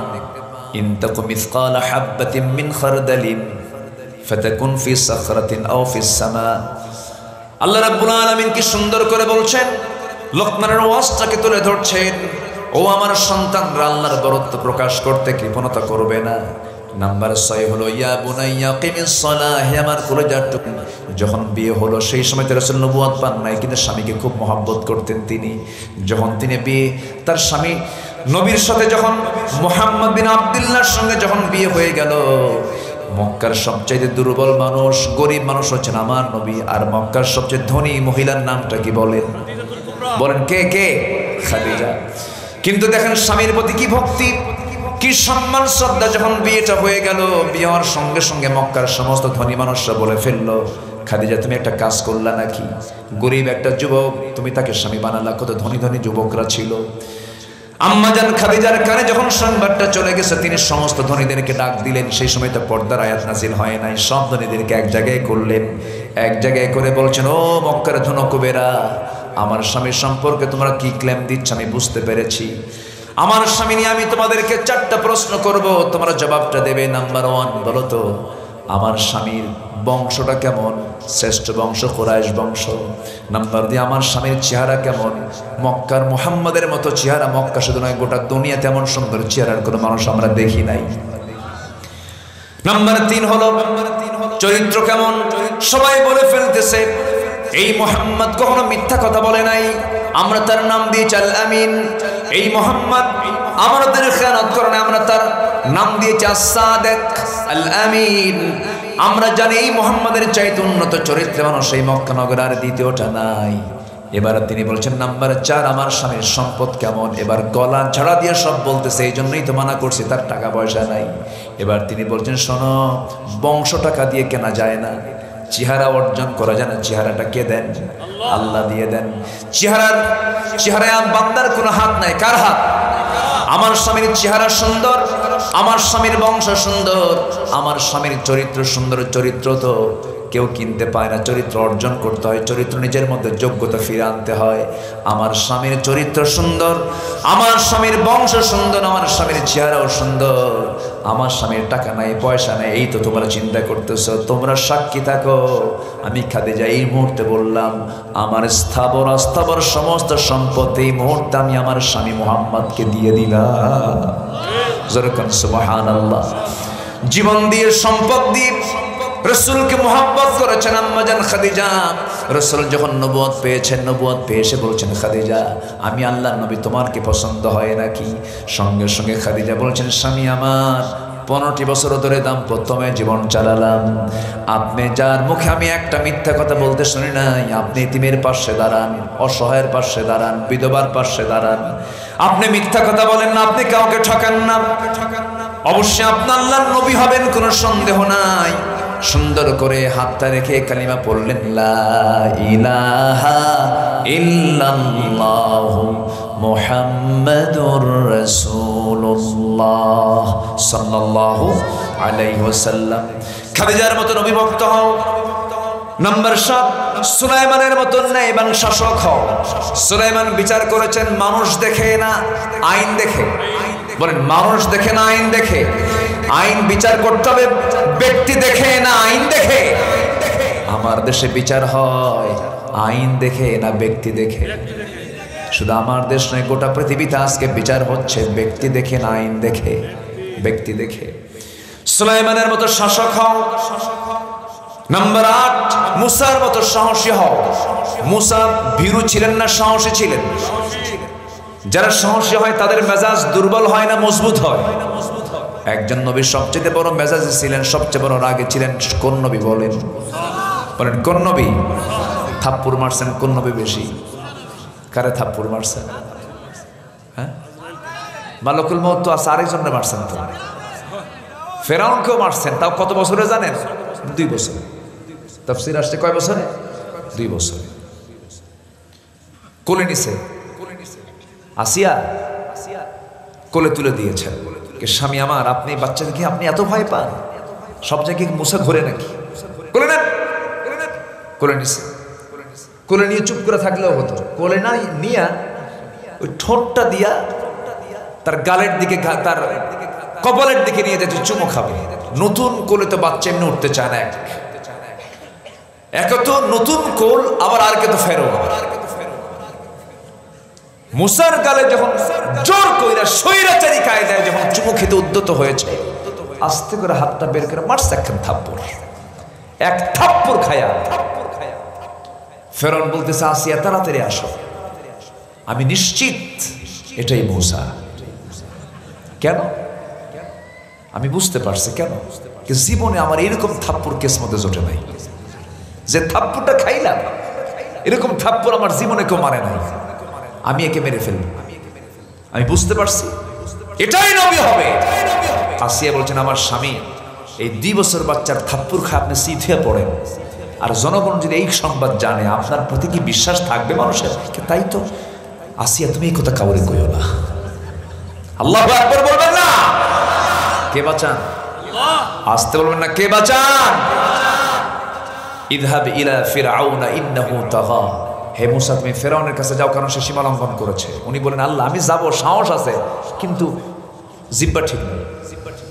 সাহস আছে কিন্তু জিহ্বা ঠিক নেই। কেন? আমার জিহ্বায় জড়তা, কথা বলতে না টাইম লাগে, তো করতে টাইম চলে যায়। আল্লাহ তুমি যদি আমাকে ফেরাউনের কাছে পাঠাও এই কালেমার দাওয়াত নিয়া, আগে জিহ্বাটা ঠিক করে নিও। রব্বি ইশরাহ লি সাদরি ওয়া ইয়াসসির লি আমরি ওয়াহলুল উকদাতাম মিন লিসানি ইয়াফকাহু কওলি রব্বি জিদনি ইলমা। তার জিহ্বা ঠিক হয়ে গেছে। এবার বলছেন, যাও। কাল্লা, যাব তো? আমার কথার মধ্যে সুরটুর কম, আমি ডাইরেক্ট মারি। মুসা কি মারে? ডাইরেক্ট। তো আমার কথার মধ্যে সুরটুর কম। আমার ভাই হারুন আছে, আমার বয়সে বড়, আমার বড় ভাই হারুন, সে সুন্দর কথা বলতে পারে। তো তুমি যদি চাও আমার ভাই হারুনকে আমি একটু সাথে নিতে চাই। আল্লাহ বললেন, মুসা এমনি এমনি পাঠাবো, যাও। তুমি যেহেতু তাকে সাজেশন দিয়েছো, তাকে সাজেস্ট করেছো, আমি তাকেও নবুয়ত দিয়ে দিলাম, যাও। জোরে বলেন সুবহানাল্লাহ। তাহলে একই ঘরে কয়জন নবী? কয়জন নবী? তাহলে ফেরাউনকে কালিমার দাওয়াত দিতে গেছেন কয়জন নবী? 2 জন নবী এট এ টাইম চলে গেছেন। গিয়ে বলছেন, ফেরাউন, আল্লাহ কইছে নরম সুরে কালিমার দাওয়াত দিবা। দরবারের দরজায় এসে দাওয়াত দিচ্ছে, এই ফেরাউন! এক ধমক মারছে। ফেরাউন বাইরে বের হয়ে বলে, খবর কি হয়েছে? কাল্লা আমারে কইছে, আসছি, কালেমা পর মুসলমান হবে। বলেন তো কথার মধ্যে কোনো সুর আছে? ফেরাউন কয়, তোমার সঙ্গে এটা কে? আমার ভাই মুসা, আমার ভাই হারুন, সে আল্লাহর নবী। তোমার আল্লাহর কাজ নাই, কাম নাই, একে করে 2 নবী পাঠাইছে না? একটু বাঁকা করে কথা বলছে। হাতে ছিল কি? আজ থেকে হাতে ছিল কি? লাঠি। লাঠি উঁচু করেছেন। সাহসী হতে হবে ফেরাউনকে মোকাবেলা করার জন্য। মুসা যেমন তার হাতে শক্ত লাঠি নিয়েছেন, আজকের যুগেও যারা ফেরাউনের চরিত্র নিয়ে সামনে আসতে চায়, মুসার মতো সাহসী সৈনিক হয়ে মুসার মতো লাঠি দিয়ে তাদেরকে মোকাবেলা করতে হবে। মুসলমান সম্মানিত ভাইয়েরা, তাহলে আমরা মুসার মতো কি হব? সাহসী হব। নূহের মতো ধৈর্যশীল হও। 900 বছর কালিমার দাওয়াত দিয়েছেন, কালিমা গ্রহণ করেছে মাত্র 80 থেকে 90 জন। অথচ ইন্নী দাউতু কওমি লাইলান ওয়া নাহারা, আমি নূহ আলাইহিস সালাতু ওয়াস সালাম আমার কওমকে দাওয়াত দিয়েছি শুধু দিনে না রাতেও, দিবা রাত্রিতে আমি কালিমার দাওয়াত দিয়েছি। কিন্তু কালিমা পড়ে মুসলমান হয়েছে 900 বছরের কয়জন? কি ধৈর্য তার মধ্যে কাজ করেছে! বিশাল ধৈর্যশীল তিনি ছিলেন, ধৈর্যশীল দায়ী ছিলেন। ইউনূসের মতো বিপদ অধিক জিকির করো। ইউনূস আলাইহিস সালাতু ওয়াস সালাম 18 বছর ধরে কুষ্ঠ কি বলে ইউনূস আলাইহিস সালাম তিনি বিপদে পড়ে আল্লাহর জিকির করেছেন। তিনি ছিলেন কিসের পেটে বলেন? মাছের পেটে ছিলেন। আল্লাহ তাআলা সেই মাছের পেটে রাখলেন, কিন্তু জিকির একটা বারের জন্য তিনি বাদ দেন নাই। আল্লাহ বলছেন লাবিথা ফি বাতনিহি ইলা ইয়াউমি ইউবাসুন, জিকির না করলে তোরে কিয়ামত পর্যন্ত এই পেটের মধ্যে রাখতাম, জিকির করছিস দেখে বের করে দিলাম। সুবহানাল্লাহ। আইয়ুব আলাইহিস সালামের মতো অসুস্থ হয়ে পড়লো, আল্লাহর শুকর আদায় করতে তুমি ব্যর্থ হয়েও না। আইয়ুবকে আল্লাহ তাআলা 18 বছর কুষ্ঠরোগে আক্রান্ত করেছিলেন, কিন্তু জিকির করতে বলেছেন নাকি? বলেন নাই। আইয়ুব আলাইহিস সালাম শেষ পর্যন্ত আল্লাহকে বলেছেন, আল্লাহ আমার গোটা দেহ কুষ্ঠরোগে আক্রান্ত হয়েছে, কিন্তু আমার জিহ্বা আজকে আঘাত পাচ্ছে, জিহ্বা কষ্ট পাচ্ছে, জিকির করব কেমনে? তোমার আল্লাহ জিহ্বাটা ঠিক রাখো। আল্লাহ আইয়ুব, তোর সমস্ত ধৈর্যকে আমি আল্লাহ কবুল করে নিয়েছি, সব রোগ আমি সেরে দিয়ে আমি তোকে পূর্ণ যৌবন দিয়ে দিলাম। সুবহানাল্লাহ। আদমের মতো পারিবারিক রক্ষণশীল হও। আদম আলাইহিস সালাম জান্নাতের মধ্যে একা থেকেছেন না, হাওয়াকে নিয়েছেন। বলেন বলেন বলেন বলেন। আল্লাহকে বলে, আল্লাহ একা ভাল লাগে না, হাওয়াকে দাও। হ্যাঁ ঠিক আছে। কেউ যাচ্ছে কি? থাকে। দোয়া করে দিই, দোয়া করে দেব? বসে। হ্যাঁ ঠিক আছে। তিনি বউকে ছাড়েন নাই। আমার আব্বা এত বউ পাগলা ছিলেন। বউ পাগলা বোঝেন তো? আসতে কয় বউ পাগলা হওয়া লাগবে না। অন্যের বউ না, কিন্তু নিজের বউ, এটা যেন মনে থাকে। আবার পরকিয়া না। আজকে নিজের বউয়ের জন্য বেশি পাগল না অন্যের বউয়ের জন্য বেশি পাগল? অন্যের বউ। অন্যের বউয়ের জন্য পাগল হওয়া যাবে না, জাহান্নাম নির্ধারণ হয়ে যাবে। নিজের বউয়ের জন্য পাগল হওয়া উচিত। বউকে সুন্দর করে মাঝে মাঝে মোহাব্বত করা উচিত, সুন্দর নামে ডাকা উচিত। আমার নবীজি আম্মা জান আয়েশাকে আয়েশা নাম কমই বলেছেন ও লাল টুকটুকে হুমায়রা এদিকে আয়, ও তাহেরা খাদিজা এদিকে আয়। সুন্দর সুন্দর নামে ডেকেছেন, প্রেম করেছেন, মোহাব্বত করেছেন, আই লাভ ইউ বলেছেন, বুকের মধ্যে জড়িয়ে ধরেছেন, মোহাব্বত করেছেন, খাইয়ে দিয়েছেন। আম্মা জান আয়েশা বলেন, মাঝে মাঝে আমি অসুস্থ হয়ে পড়তাম, রাসূল তার পবিত্র বরকতময় হাত দ্বারা আমার হাত পা টিপিয়েও দিয়েছেন। সুবহানাল্লাহ বলা যাবে না? সুবহানাল্লাহ বলা যাবে না? মোহাব্বত নিতে গেলে মোহাব্বত দেওয়ার দরকার আছে না নাই? আদম আলাইহিস সালাম হাওয়ার জন্য পাগল ছিলেন। পাগল না হলে তো হবে না, পাগল তো হওয়া দরকার। এমন তোমরা পারিবারিক রক্ষণশীল হও, ইউসুফের মতো পবিত্র হও, জেলে যাবার জন্য প্রস্তুতি নিয়ে নাও। আসতে কয় ঠিক কিনা? জেলে যাবার জন্য প্রস্তুতি যে ইমানদারের নাই, তার ইমান এখন আনা হয় নাই। নাম্বার 14 হলো আসিয়ার মতো হকের পক্ষে অনড় একজন মডেল হয়ে যাও। আসিয়ার মতো এমন চরিত্র, এমন অনড় ইমানদার, এমন ইমানদার তুমি হয়ে যাও। আসিয়া আলাইহিস সালাম নিজকে কোরবানির জন্য প্রস্তুতি নিয়েছেন। স্বামী হারিয়েছেন, কিন্তু তিনি কাকে হারান নাই? সন্তানকে হারিয়েছেন, আল্লাহকে হারান নাই। দুনিয়ার সমস্ত নাজ নিয়ামত হারিয়েছেন, কিন্তু আল্লাহকে হারান নাই। যখন আসিয়া আলাইহিস সালামকে ফেরাউন যখন বলল, আসিয়া সংসার গেল, সন্তান গেল, সব চলে গেল, ইসলামটা ছেড়ে দাও, মুসাকে ছেড়ে দাও। আসিয়া বলছেন, আমার স্বামী, আমার যৌবন আপনার কাছে, আপনার যৌবন আমার কাছে, খুব তো আমাদের সম্পর্ক গভীর, কিন্তু আমি চাই না আপনি জাহান্নামে যান। আপনি কি নিঃসন্দেহে আপনি বুঝেন, সব কিছু আপনি জানেন, সচেতন মানুষ। মুসা আল্লাহর নবী, এতে কোনো সন্দেহ নাই। আল্লাহ যে আছেন কোনো সন্দেহ নাই।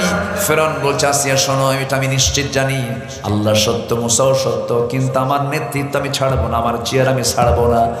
আজকের সমাজে এমন কিছু নেতাও আছে না নাই? আছে না নাই? সব জানে, সব বোঝে, কিন্তু এরপরেও তারা হকের বিরুদ্ধে কথা বলে, আলেমদের বিরুদ্ধে কথা বলে, আলেমদের বিরুদ্ধে বিষোদ্গার গায়। বলে লোকটা ভালো, কিন্তু রাজনীতি করে কেন? কি দেখছেন কি আপনি কথাগুলোর সাইজ দেখেন, একদম ফেরাউনদের মতো, আছে না নাই? শেষ পর্যন্ত আসিয়া বলেন, আমার স্বামী, আপনি আমাকে যত হুমকি দিবেন আমার ইমান তত মজবুত হয়ে যাবে। শেষ পর্যন্ত আসিয়া আলাইহিস সালামকে বলা হলো, তোমাকে করাত দিয়ে চিরে 2 টুকরা করে শহীদ, 2 টুকরা করে দুনিয়া থেকে বিদায় করে দেব। আসিয়া আলাইহিস সালাম বলছেন, স্বামী আমার, নাকের মধ্যে আমি জান্নাতের ঘ্রাণ পেতেছি। যেরকম সুবহানাল্লাহ। নাকের মধ্যে জান্নাতের ঘ্রাণ পেতেছি। সঙ্গে সঙ্গে আসসালামকে হাত পা বেঁধে দুনিয়া থেকে বিদায় করা হবে। করাত নিয়ে আসা হলো, কপালে করাতটা ঠেকে দেওয়া হলো। করাত যখন ঠেকে দেওয়া হলো, সেই সময় আসসালাম একটা দোয়া পড়েছেন। সেই দোয়া কোরআনে কোট করেছেন কে? সূরা তাহরিম পড়ে দেখবেন শেষের দিকে তিনি দোয়াটা করছেন। তিনি আল্লাহর কাছে বলছেন, রব্বি বিনিলি ইনদাকা বাইতান ফিল জান্নাতি ওয়া নাজ্জিনি মিন ফিরআউনা ওয়া আমালিহি। আল্লাহ তুমি আমার জন্য বানায় দিবে একটা ঘর। কয়টা ঘর বলেন? জান্নাত থেকে একটা ঘর থাকবে না, একাধিক ঘর থাকবে। তিনি কিন্তু চাইছেন কয়টা ঘর? একটা ঘর। কিন্তু আল্লাহ আমি একটা ঘর পেলেই সন্তুষ্ট, কিন্তু সেই ঘরটা হওয়া চাই তোমার ঘরের দেওয়ালের সাথে। ইনদাকা বাইতান ফিল জান্নাহ, ইনদাকা মানে ও আল্লাহ তোমার কাছে, তোমার নিকটে আমার ঘর বানায় দাও। আল্লাহু আকবার বলেন। আসিয়া আল্লাহকে দূরে রেখেছেন না কাছে টেনেছেন? আমরা আল্লাহকে দূরে রাখবো না কাছে টানবো? কাছে টানবো। নাম্বার 15 হলো, হ্যাঁ ঠিক আছে বসেন না, আমার খুব পুরাতন লোক এটা, আজ থেকে আরো 15-20 বছর আগের কথা। আলহামদুলিল্লাহ, অনেক আগে না? জি শেষ করে দিয়ে আসেন, দোয়া করি। আলোচনা চলো, আলোচনা চলো। হুজুর মরু, হুজুরও বাসো, 12টা বাজতেছে, আগামীকালকে মাহফিল আছে। কেউ উঠবেন না, একটা লোক কিন্তু উঠবেন না। আমি জানি আপনারা খুব ভদ্র, আলহামদুলিল্লাহ। একটা লোক, আমি তো অবাক হয়ে যাচ্ছি, কোনো লোক তো নড়ে না, মাশাআল্লাহ, বলি আলহামদুলিল্লাহ। জি নাম্বার 12 হলো, বলে ফেলেছে আবু বকরের মতো হব আমরা, ওমরের মতো হব আমরা, আলীর মতো হব আমরা, ওসমানের মতো হব আমরা।